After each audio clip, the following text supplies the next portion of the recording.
The Senate is set to reconvene tomorrow on Capitol Hill after its 3-week summer break, and questions are swirling about how Graham's death and also the hospitalization of fellow Senator Mitch McConnell will impact the balance of power. Raya Katene talked to some political experts about what comes next.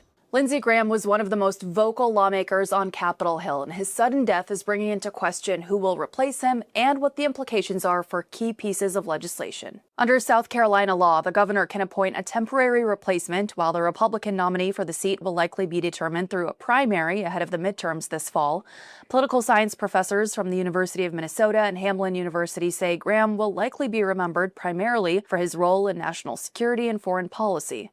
With the Senate returning for a 4-week work session on Monday, they say lawmakers will likely turn to issues Graham was heavily involved in, including the SAVE Act and funding related to Ukraine and Israel. His death won't significantly alter the balance of power in the Senate, but political science experts say the reduced margin, along with uncertainty surrounding Senator Mitch McConnell's health, could make it more difficult for Republicans to pass certain legislation. Can the Republicans reliably put together majority coalitions with 51 votes?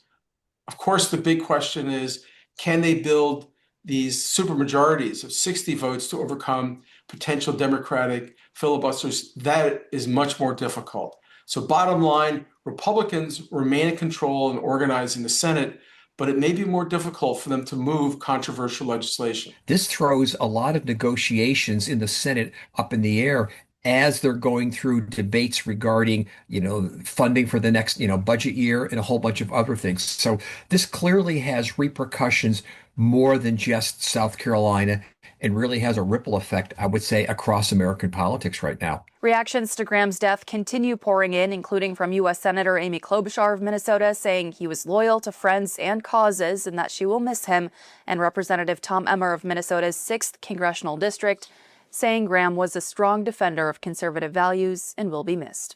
Raya Katene, KARE 11 News.